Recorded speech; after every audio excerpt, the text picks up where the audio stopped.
My child, let me tell you something simple and profound. The moment you stop watching others is the very moment you begin to see yourself. We live in a world that parades the lives of others before our eyes like a never-ending show. We scroll, we stare, we measure, and before we know it, we forget the rhythm of our own heartbeat.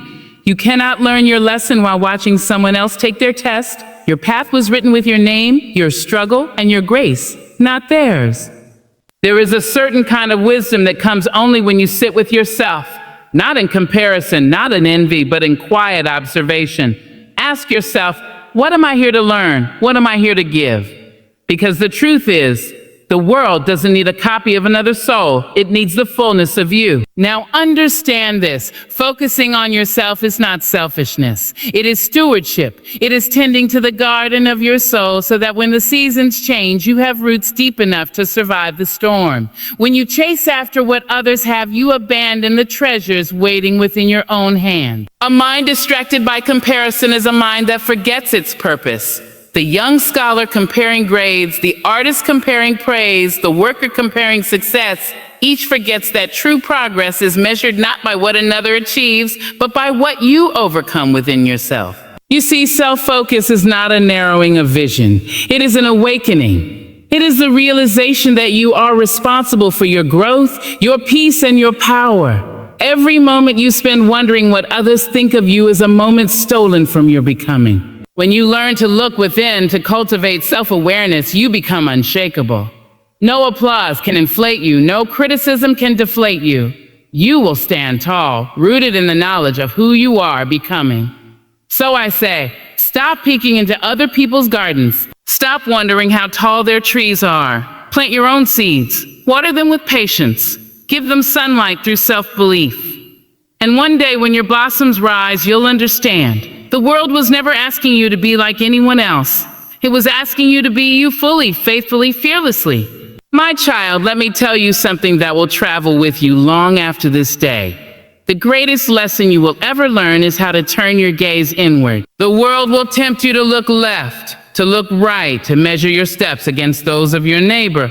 It will whisper that you are behind, that someone else is ahead, that your worth depends on the applause of others. But the truth, the quiet truth that wisdom teaches is that your journey is not meant to look like anyone else's. The race you are running was written for your feet alone. When you rise each morning and look into the mirror, you are not called to see what you are missing. You are called to see what you already have.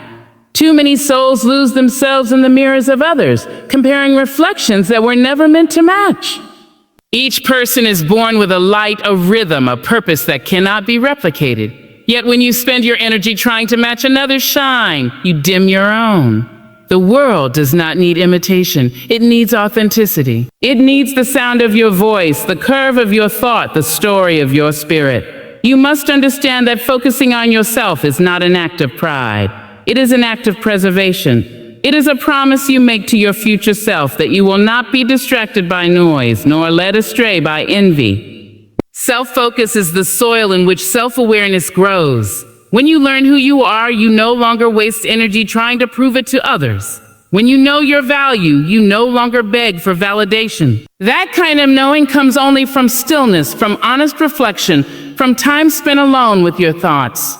Now I will not pretend it is easy. The world will always show you what you lack, never what you have. It will compare your chapter 1 to someone else's chapter 20. It will glorify perfection and disguise struggle. But don't let that fool you. Every person you admire has known doubt, failure, and fear. They looked inward, found their strength, and rose again. You can too. You must. You cannot learn your lesson while watching someone else take their test. You cannot find your path by walking in someone else's footsteps. The journey of self-focus begins when you decide to stop asking, what are they doing? And start asking, what am I learning? Every effort you make toward your own growth, every small act of discipline, every moment of self-reflection, these are bricks laid in the foundation of your becoming. So stand firm, guard your energy, listen to your heart. Let your focus be a prayer and your growth a testament. Therefore, when you finally learn to keep your eyes on your own lane, you will discover a peace that cannot be shaken and a power that cannot be taken. The moment you focus on yourself, my dear, the world begins to focus on you. Comparison is the thief of becoming. The moment you measure your worth by another person's progress, you begin to lose the melody of your own song. Each time you glance sideways, watching how someone else walks their path, you forget the rhythm of your own steps. You were not created to mimic anyone's story. You were created to live your truth, raw, imperfect, and unfolding in its own divine timing. The sun never compares itself to the moon. Both shine when it is their time. You see, when you spend your precious energy watching another person's success, you rob yourself of the strength to build your own. The spirit cannot grow while it is tangled in envy. When you envy another's journey, you stop watering your own garden. Flowers do not bloom because they look at the garden next door. They bloom because they stay rooted where they are planted. Your growth depends not on what others have achieved, but on how deeply you commit to nurturing your own soil. There is a quiet tragedy in comparison. It blinds you to your own gifts. You start to believe that someone else's talent makes yours smaller, that their light dims your own. But light does not compete with light. It expands it. When you focus on another person's brightness, you forget that your glow was never meant to match theirs. It was meant to complement it. There is no competition between stars. They each shine in the vastness of the same sky. The danger of comparison lies in its subtlety. It disguises itself as motivation, whispering you should be more like them. But beneath that whisper lies doubt. It convinces you that your way is not enough, that your timing is off, that your dreams are too small or too slow. Yet the truth is that life unfolds differently for each soul. What takes one person a year may take another 10, and neither is wrong. Each season has its purpose, and each purpose its time. Do not rush your journey trying to catch up with someone else's destination.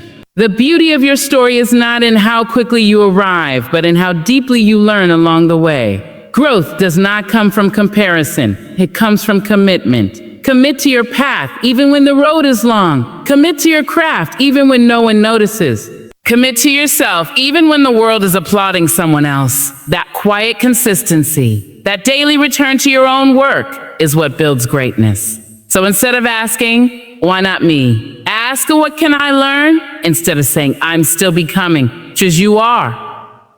Every moment you resist comparison, you return to your power. Every time you choose gratitude over jealousy, you grow roots a little deeper. And when you finally stop chasing another's light, you will see that your own has been waiting all along, patient, radiant, and ready to shine. There is a quiet kind of freedom that comes when you stop seeking approval and start seeking understanding. So many people spend their lives performing for acceptance, wearing masks made of other people's expectations, waiting for applause that never truly satisfied. But wisdom whispers softly, that peace does not live in being seen. It lives in knowing yourself. You see, the approval of others is a fleeting wind, but self-awareness is the mountain that will not move. When you anchor yourself in who you are, no opinion can shake your foundation. We are taught from an early age to seek validation, from teachers, parents, friends, and later from strangers behind glowing screen. We measure our worth in likes, comments, and compliments, never realizing that this constant search for approval drains the soul of its power.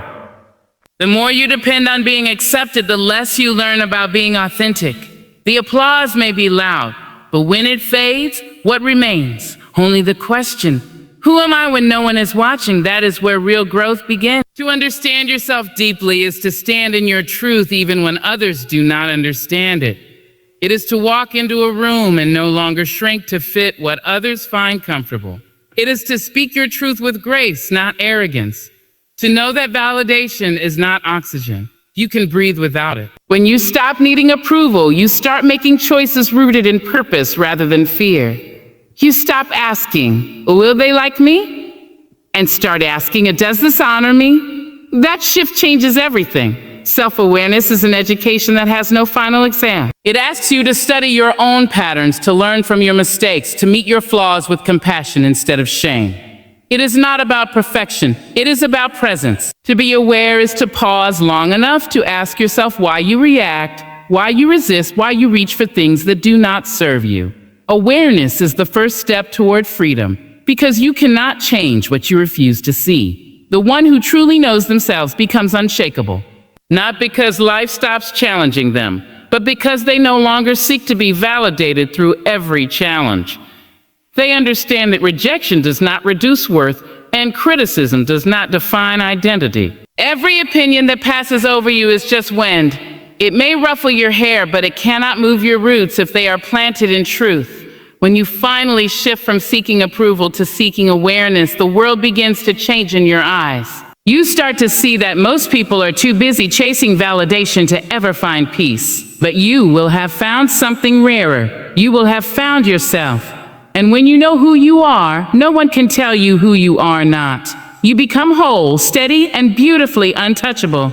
Purpose is personal. It is not a destination you stumble upon by imitating another's journey. It is a quiet knowing that rises from within when you listen closely enough to your own spirit. The world is filled with people rushing, comparing, and chasing after the definitions of success that were never meant for them. They wear themselves thin trying to fit into molds that do not honor their essence. But purpose does not live in imitation. It lives in individuality. It lives in the small whisper that says, "This is what I was made to do." Every person is born with a rhythm, a frequency, a particular way of being that no one else can duplicate. When you try to follow someone else's rhythm, you lose your own music. You may walk fast, but you will walk without direction. Purpose is not found in the noise of the crowd. It is found in the stillness of your own heart. To find it, you must be willing to turn away from the applause and the expectations long enough to listen to yourself. The voice that guides your purpose will never shout. It will whisper, and only a quiet mind can hear it. There is no clock for purpose. Some people find it early, some stumble upon it late, and some must break down before they break through. Each timeline is sacred. Yet, when you look around and see others reaching milestones before you, it's easy to believe you are behind. But hear me when I say this, you are not behind. You are in the making. A seed planted in the dark does not envy the flower that has already bloomed. It simply waits for its season, knowing that its time will come. Your purpose will not always be grand in the eyes of others. It may not be loud and may not make headlines, but that does not make it small. Sometimes purpose is raising a child with love. Sometimes it's healing from what broke you. Sometimes it's creating art no one else understands, but that your soul needs to release. Purpose is not about being seen. It's about being fulfilled. The moment you stop seeking validation for your calling is the moment it begins to unfold naturally. Understand this. You do not need to be anyone else to be enough. You do not need to follow another's map to reach your destination. Your purpose will always align with your gifts, your experiences, and your heart. What is meant for you cannot be stolen, hurried, or delayed. It will meet you when you are ready to receive it. So stop racing against others. Walk with intention, work with patience. Trust that every moment, even the uncertain ones, is shaping you for the role only you can play. The rhythm of your purpose may not match the world's tempo, but it was never meant to. It was meant to move you, not impress them. The world today is loud.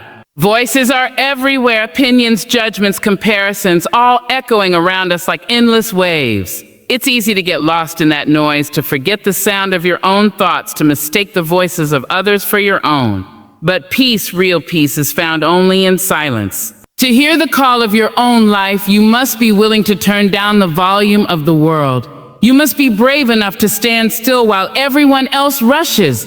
Brave enough to listen to the whispers within instead of the shouting outside. So many people live their entire lives trying to please the crowd, running in circles to keep up with what others expect. But when you live by their approval, you die by their rejection. Every time you change yourself to fit into someone else's version of who you should be, you lose a piece of your truth.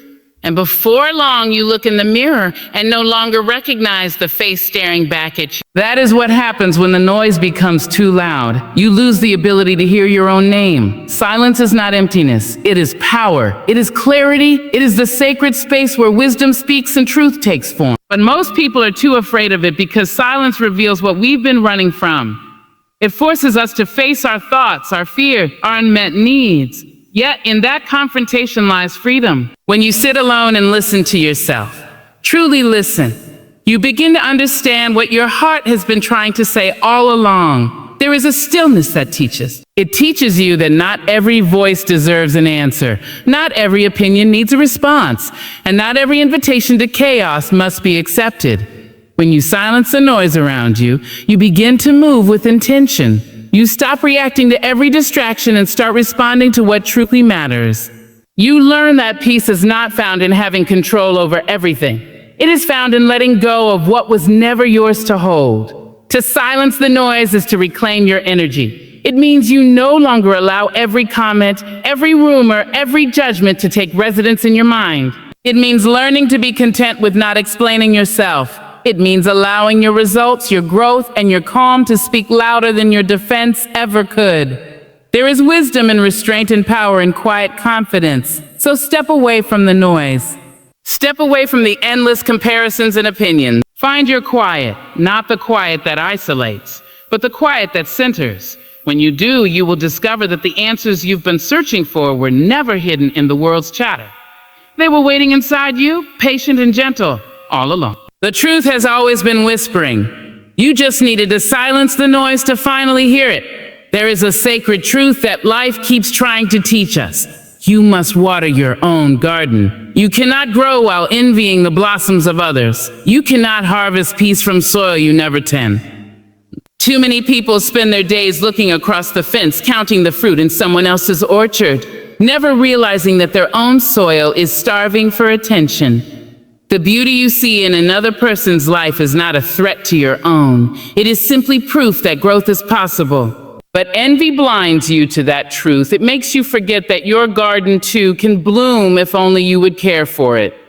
Every person carries a unique landscape within them, dreams, talents, and potential waiting to be nurtured. Yet instead of planting seeds of patience and purpose, we plant comparison and resentment. We look at another's success and ask, why not me? But the better question is, what am I doing with what I've been given? Because what you focus on grows. If you water envy, it will multiply. If you water effort, it will flourish. Envy never grew a single flower. It only dries the soil of your spirit. It convinces you that someone else's progress means your delay. But growth does not happen in competition. It happens in cultivation. You cannot rush a harvest that isn't ready. The gardener does not dig up the seed to see if it is growing. They trust the process. They understand that even in the unseen, work is being done. You must learn to do the same. There will always be someone ahead of you, someone seemingly doing better, achieving faster, shining brighter. But their light does not diminish yours. The world is vast enough for all of us to bloom. Your only task is to tend to your own roots, to give them time, care, and consistency. The flower does not bloom because it looks at the one beside it. It blooms because it turns toward the sun. In your life, that sun is your purpose, your faith, your discipline. Nurturing your garden means learning to celebrate others without feeling small. It means turning envy into inspiration. When you see someone thriving, let it remind you of what's possible, not what's missing. When you see someone rise, let it encourage you to keep planting. The ground beneath you will yield its beauty in due time, but only if you keep working it with patience and gratitude. You must understand that true growth is quiet. It happens in seasons when no one is watching, in moments when you choose to stay consistent rather than complain. Every small act of effort, every drop of discipline, every ounce of faith, they all feed the roots beneath your dreams. And when the time is right, your garden will tell your story without a single word. You will bloom, not because you envied, but because you nurtured. Peace is the prize. It is not given, not handed out, not found in the noise of the world. It is earned through the quiet work of focusing on yourself. When you learn to direct your energy inward, to tend to your own healing, to walk your own path without constantly measuring it against another's, peace becomes your constant companion. It does not come from perfection or control. It comes from understanding that you are enough as you are, growing as you must, and moving at your own divine pace. The world often mistakes peace for passivity. People believe peace means avoiding conflict or pretending everything is fine. But peace is not the absence of struggle. It is the mastery of calm within it. It is the ability to stand in the middle of chaos and remain grounded, knowing that storms will pass, but your spirit will remain. You only find that strength when you stop letting others dictate your worth, your direction, or your emotions. Peace is found when you reclaim yourself from the expectations of others. To live in peace is to stop fighting battles that are not yours. It is to walk away from arguments that do not deserve your energy. It is to choose silence over the need to prove a point and understanding over the need to be right. This kind of peace is not weakness, it is power under control. It means you have learned that not every disturbance requires a reaction, not every insult requires a defense, and not every opinion requires a response. When you learn to protect your inner stillness, you stop bleeding energy over things that do not matter. Peace grows when you learn the language of letting go. Letting go of resentment, of comparison, of the need to be liked or understood by everyone. You realize that not everyone will see you clearly, and that's all right. Not everyone will applaud your choices, and that's all right too. You begin to understand that peace doesn't mean convincing the world to love you. It means learning to love yourself enough that the world's opinions lose their weight. There is a quiet dignity in being at peace. It gives you the ability to move through life with grace, to forgive without forgetting your boundaries, to speak without shouting, and to shine without competing. The one who is at peace carries an invisible strength, the kind that cannot be shaken by gossip or broken by disappointment. And so you must make peace your priority, not money, not recognition, not approval. Peace. Because when you have peace, you have clarity. You make better choices. You attract better people. You move with purpose. The noise of the world fades, and what remains is the sound of your own calm heart, steady and sure. That is the true prize of focusing on yourself, the ability to live softly, confidently, and unbothered, no matter what surrounds you. And so, my dear, when the world calls you to chase, compare, and prove, remember this: your only true task is to become whole within yourself. The greatest success is not in how loudly the world applauds you, but in how quietly your soul rests at the end of the day. Keep tending to your own spirit. Keep walking your own path. When you focus on yourself, you do not lose sight of others. You simply learn to see them through the clarity of peace, purpose, and self-respect. That is where true freedom begins.